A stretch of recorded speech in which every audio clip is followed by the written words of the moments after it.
guys, this is Sridevi, economics lecture. Today we are going to discuss in our new chapter number unit 2, population and human resource development. In that we are going to discuss our new topic, health policies in India.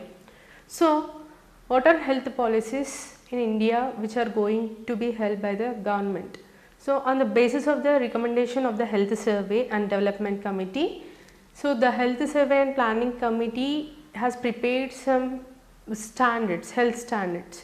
So we have some objectives for that, that is provision for the controlling of epidemics and providing health services and training of employees in the health departments and developing of a primary health centers in the rural sectors. Okay. So under the 5-year plan, health development programming was integrated with the family welfare, like introducing nutrition programs for children and pregnant women and nursing mothers for everyone.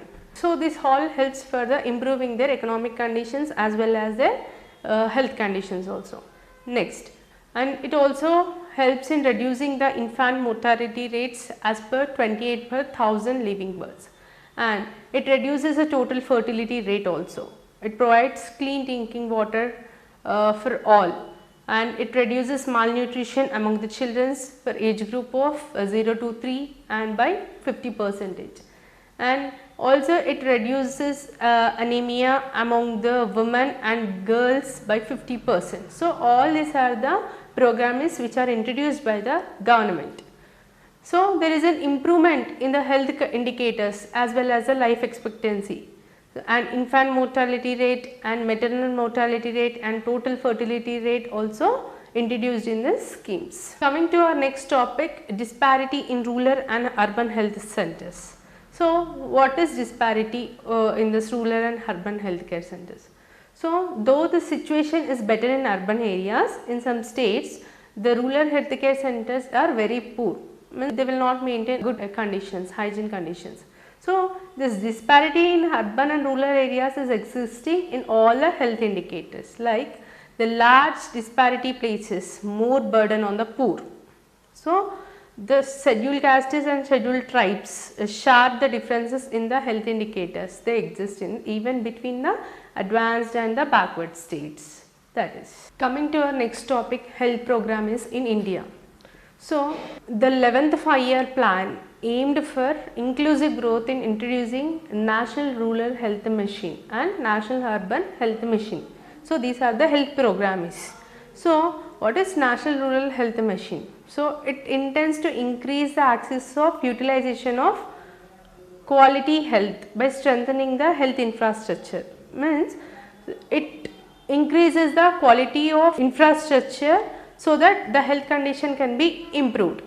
So in that plan, what happened, it was planned to have what 5 lakhs accredited social health activities and all the sub-center functional with 2 luxurious nurses, and all primary healthcare centers to be provided 3 staff nurses and 24 hours all the day facilities. So these are the facilities given by the government to the healthcare machinery. Is Janani Suraksha Yojana.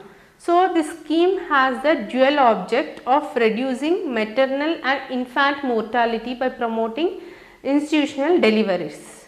So it is 100% centrally sponsored and integrates cash assistance also with the medical care facilities. Means a gradual approach of increasing institutional capacity and encouraging the institutional with the deliveries of all the ensured success to the scheme. Means to success this scheme, all this will be utilized. National Urban Health Mission. So this intends to meet a health needs to the urban poor, particularly to the slum dwellers, slum people, and other marginalized dwellers also, like who may be a slums or on the sites. So this programming covers all the cities with a population of 1 lakh and above people. Next, clean drinking water and sanitization facilities. So it also, this clean drinking water increases what risk of diseases. So no, and malnutrition and waterborne diseases So it affects the health conditions of the people. So that is why clean drinking water is a vital necessary for us. So lack of sanitization, it is directly responsible for several waterborne diseases. So India achievements in the health indicators are encouraging, but much more to be achieved. We should achieve much more. Next, our topic is Human Development Index. So what is Human Development Index? So the United Nations Development Programme introduced this Human Development Index. In the first Human Development Index was introduced in the year of 1990 under the guidance of Mahbub ul Haq, and he is an economist from Pakistan. So he put in efforts have been made to refine measurements to the Human Development Index. So this Human Development Index process is what?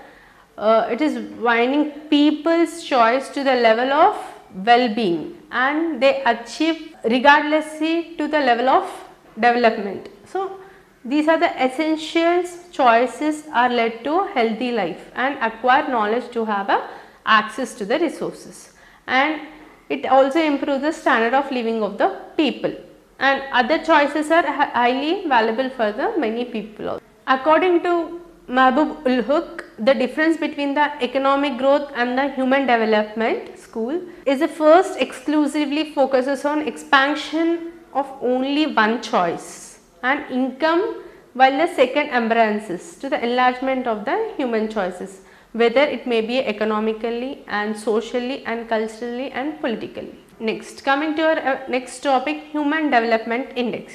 So this Human Development Index measures the average achievement of three basic dimensions for the human development, like it may be a long and a healthy life, as these are measured by the life expectancy and the birth, and knowledge as measured by the adult literacy rate, and combined primary and secondary and tertiary grosses and enrollment ratios, this can be done. And third is a decent standard of living are measured by GDP as per capita income. So these three are the measures to be taken by the Human Development Index. Our next topic is Human Poverty Index.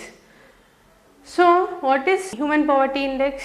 So this index concentrates on deprivation of three essential elements of human life that already reflected in Human Development Index, that is percentage of people, how much percentage of people expected to die before 40 years of age, and second thing is percentage of adult illiterates and how many people are illiterates, and third is percentage of people with the access to have a health services and the safe drinking water, and the fourth one is percentage of malnutrition children under 5 years of age.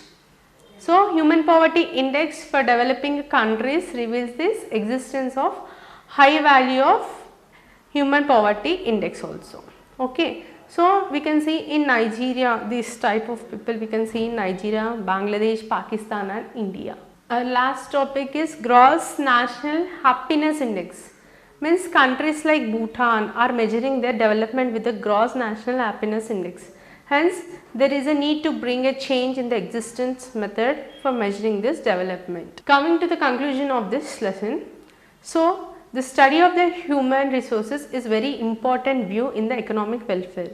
So it is necessary to know the qualitative and the quantitative aspects of the population. Like India is facing a problem of population exploitation, and it's a reasonable development is not possible.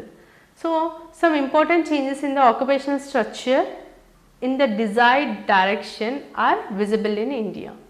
Like the development of human resources and the process of economic development are both together can be reinforced to each other. Means development is a process of expanding the real freedoms of the people to enjoy. So that's it for today. Thank you.